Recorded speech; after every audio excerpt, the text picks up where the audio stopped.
اس اتباع سے فائدہ کیا ہوگا؟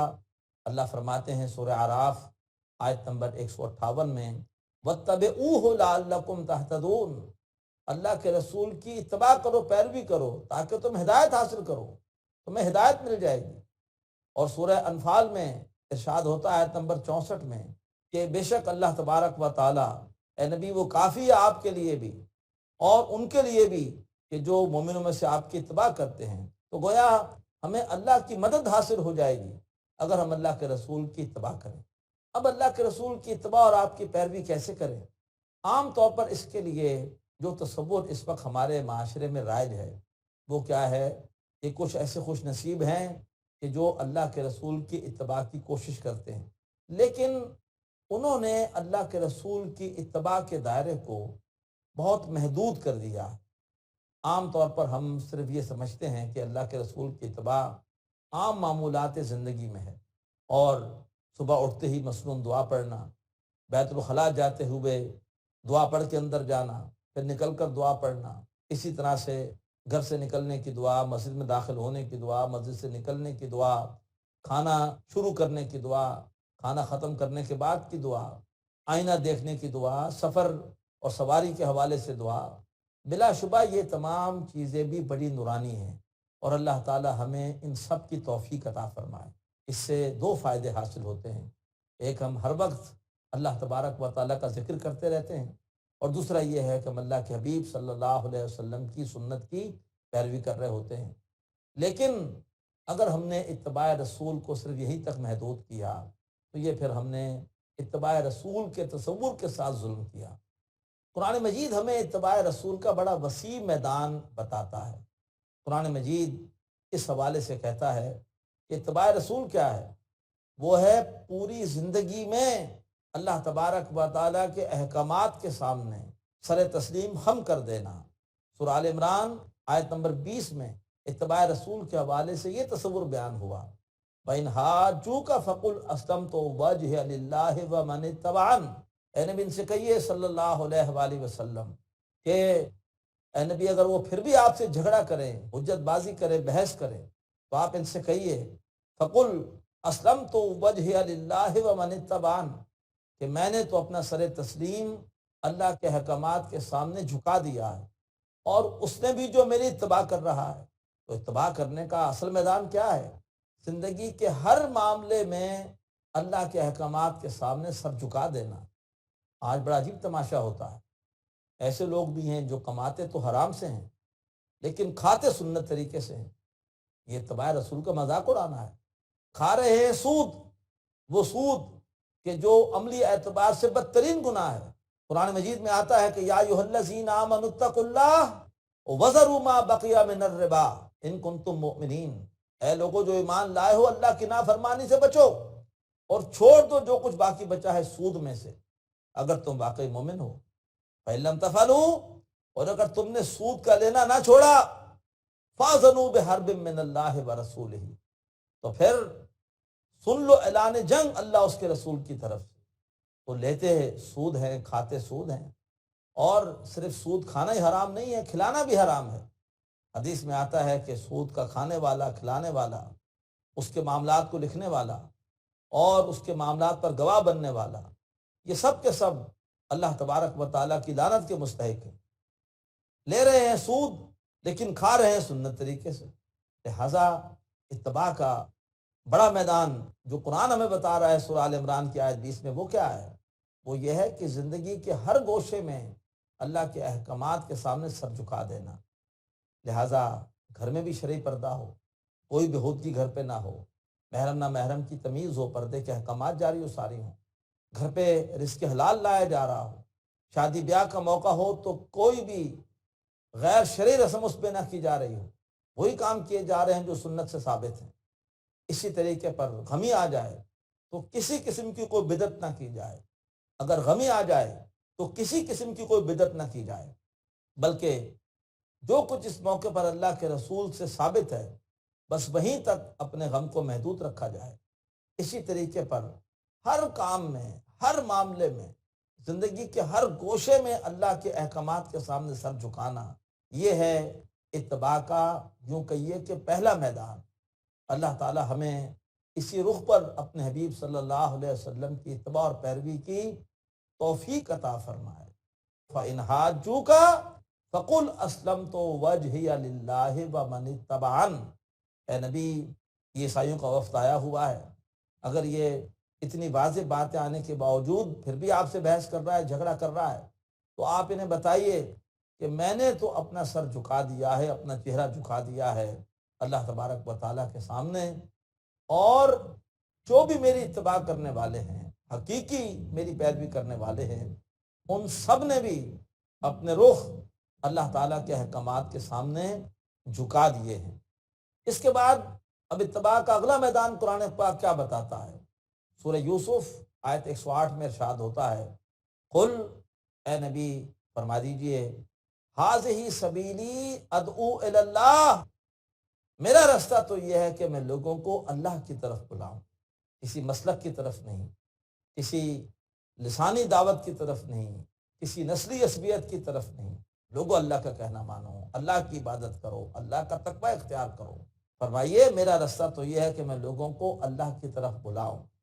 قل ہٰذِہِ سبیلی ادعو الی اللہ علی بصیرۃ انا، میں یہ کام پورے شعور سے کر رہا ہوں، ومن اتبعن، اور وہ بھی یہ کام کر رہا ہے جو میری اتباع کرنے والا ہے۔ دعوت الی اللہ یہ اتباع رسول کا دوسرا میدان ہے۔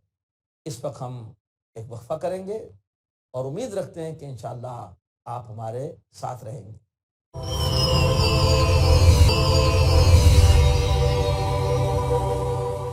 ناظرین، وقفے کے بعد ایک بار پھر السلام علیکم ورحمۃ اللہ وبرکاتہ۔ آج اس سلسلے وار پروگرام سعادتوں کا حصول قرآن حکیم کی روشنی میں، اس میں ہم سمجھ رہے ہیں اللہ تعالیٰ کی محبت کیسے حاصل ہوگی۔ سورہ آل عمران آیت 31 کی روشنی میں، قل ان کنتم تحبون اللہ فاتبعونی یحببکم اللہ، اے نبی فرما دیجئے کہ اگر تم اللہ سے محبت کرتے ہو تو پھر میری اتباع کرو، یحببکم اللہ، اللہ تعالیٰ بھی تم سے محبت کرے گا، میری اتباع کرو گے تمہیں اللہ کی محبت مل جائے گی۔ اب اللہ کے رسول کی اتباع کے حوالے سے ہم یہ سمجھ رہے تھے کہ عام طور پر ہمارے ہاں اس اتباع کے دائرے کو صرف محدود کر دیا ہے اپنے معمولات زندگی تک۔ بلا شبہ معمولات زندگی میں بھی اللہ کے رسول کی پیروی کرنا یہ سعادت ہے، اللہ ہم سب کو اس کی توفیق عطا فرمائے۔ لیکن قرآن اس کا وسیع دائرہ بتاتا ہے، اور وہ پہلا دائرہ ہم نے یہ سمجھا کہ زندگی کے ہر گوشے میں اللہ تعالیٰ کے احکامات کے سامنے اپنا سر جھکا دینا، زندگی کے ہر گوشے میں اللہ کے احکامات پر عمل کرنا۔ اور دوسرا گوشہ ہم سورہ یوسف کی آیت 108 کی روشنی میں سمجھ رہے تھے کہ قل ہٰذِہِ سبیلی ادعو الی اللہ، اے نبی فرمائیے کہ میرا راستہ تو یہ ہے کہ میں لوگوں کو بلاؤں اللہ کی طرف، علی بصیرۃ انا، اور میں اس حوالے سے پورے شعور پر ہوں۔ یہ بہت ہی اعلیٰ کام ہے لوگوں کو اللہ کی طرف بلانا، اس لیے کہ اگر میری دعوت کے نتیجے میں کوئی ایک شخص بھی اگر وہ اصلاح پر آمادہ ہو گیا اور اس نے نیکی کی روش اختیار کر لی تو یہ میرے لیے کیا ہے؟ یہ صدقہ جاریہ ہے۔ اور اگر میری دعوت کے نتیجے میں ایک شخص غفلت سے نکل آیا اور جہنم سے بچ گیا تو اس سے بڑی خدمت خلق اور کوئی ہو نہیں سکتی، اس کے لیے بھی خیر ہے۔ ممکن ہے ہم کسی بھوکے کو کھانا کھلا دیں، اچھا کام ہے، اس کے پیٹ کی آگ بجھ جائے گی، لیکن یہ وقتی فائدہ ہے۔ اگر خدا نہ خواستہ غافل ہے، اللہ تبارک و تعالیٰ کا نافرمان ہے، وہ تو ہمیشہ ہمیشہ کے لیے جہنم کی آگ میں چلا جائے گا۔ لہذا بہتر یہ ہے کہ ہم پائیدار خدمت خلق بھی ساتھ ساتھ کریں اور ہم اس کو جہنم کی آگ سے بچانے کی فکر کریں۔ تو میرا راستہ تو یہ ہے کہ میں لوگوں کو اللہ کی طرف بلاؤں، میں اس کام کے حوالے سے پورے شعور پر ہوں، یہ کام میرے لیے بھی بہت اعلیٰ ہے اور یہ کام اس کے لیے بھی بہت عمدہ اور اعلیٰ ہے کہ جو میری دعوت کے نتیجے میں غفلت سے نکل آئے۔ ومن اتبعن، اور جو میری اتباع کرنے والا ہے، میری پیروی کرنے والا ہے، وہ بھی یہی کام کرے گا۔ لہٰذا اتباع رسول کا دوسرا میدان کیا ہے؟ اللہ کے بندوں کو غفلت سے نکالنے کی کوشش کرنا اور ان کا تعلق اللہ تعالیٰ سے جوڑنے کی کوشش کرنا۔ اللہ تعالیٰ میں اس کی توفیق عطا فرمائے۔ اب اتباع رسول کا تیسرا میدان قرآن پاک بیان کرتا ہے، وہ کیا ہے؟ اس کا ذکر آیا سورہ توبہ کی آیت نمبر 117 میں۔ یقیناً اللہ نے نظر کرم کی نبی صلی اللہ علیہ وآلہ وسلم پر اور ان مہاجرین پر، ان انصار پر جنہوں نے نبی صلی اللہ علیہ وسلم کی پیروی کی اس مشکل گھڑی میں۔ کون سی مشکل گھڑی میں؟ یہ جنگ کا مرحلہ تھا، اور جنگ کا بھی بڑا شدید مشقت والا، مشکل والا مرحلہ۔ غزوہ تبوک کا پورا ذکر آیا ہے سورہ توبہ میں، اور فرمایا کہ لقد تاب اللہ علی النبی والمہاجرین والانصار الذین اتبعوہ فی ساعۃ العسرہ۔ اللہ تعالیٰ نے نظر کرم کی نبی پر بھی اور مہاجرین پر بھی اور انصار پر بھی، جنہوں نے اس مشکل گھڑی میں نبی کی اتباع کی صلی اللہ علیہ وسلم۔ تو اتباع کا میدان ہے اللہ کے دین کے غلبے کی جد و جہد میں اللہ کے رسول کی پیروی کرنا۔ بڑا مشکل غزوہ تھا، وقت کی سپر پاور سلطنت روما کے ساتھ ٹکراؤ تھا، جس کی اسٹینڈنگ آرمیز لاکھوں کی تعداد میں تھی، جبکہ مسلمان ان کے لشکر کی کل تعداد بنتی تھی صرف 30,000۔ پھر سفر بہت لمبا تھا، مدینہ سے جانا تھا تبوک، پھر موسم بڑا شدید گرم تھا، گرمی میں جانا تھا، سواریوں کی قلت تھی اور خوراک کی قلت تھی۔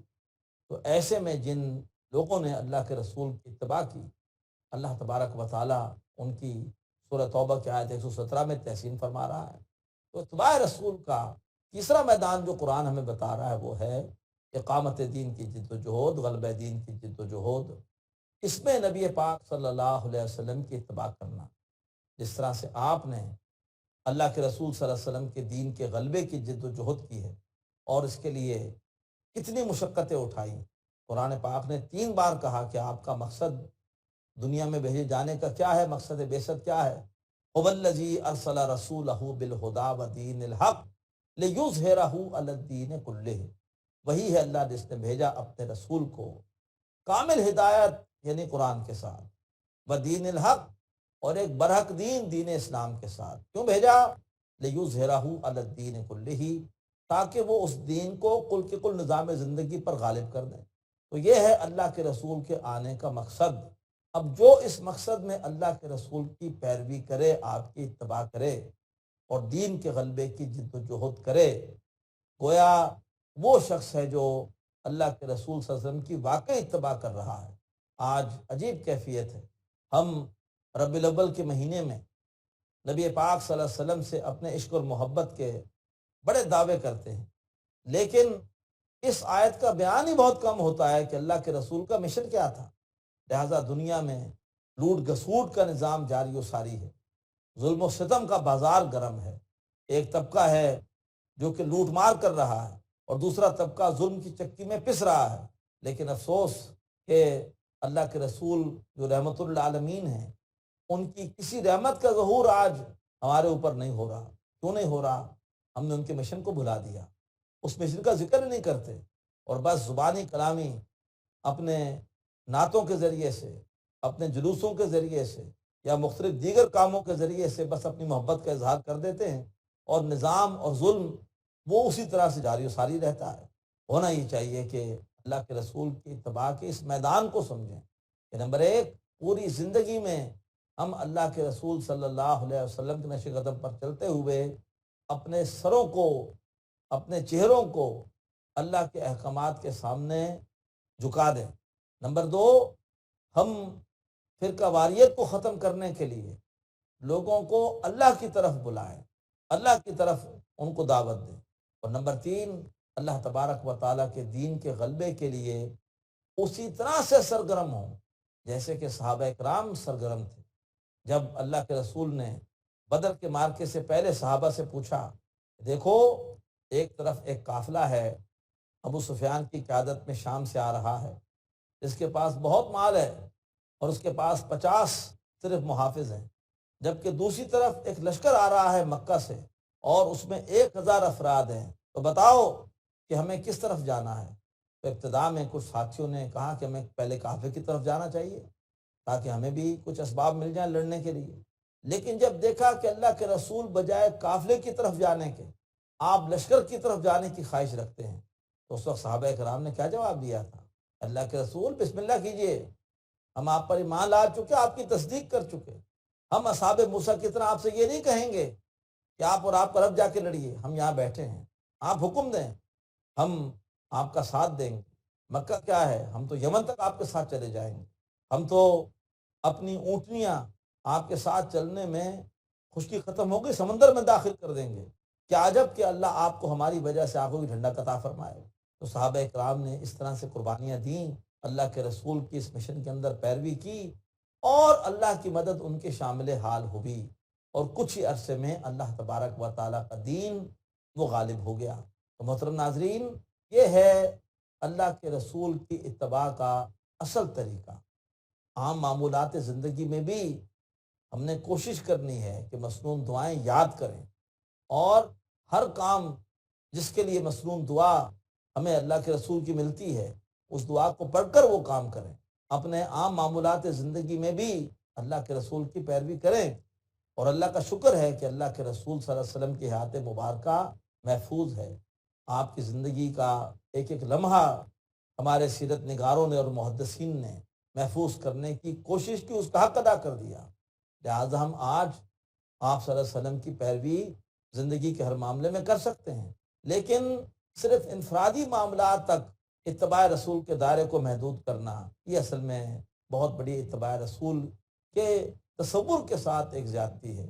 قرآن مجید نے تو ہمیں اتباع رسول کے وسیع دائرے بتائے، اس کی طرف آج ہماری توجہ اکثر و بیشتر کم ہے۔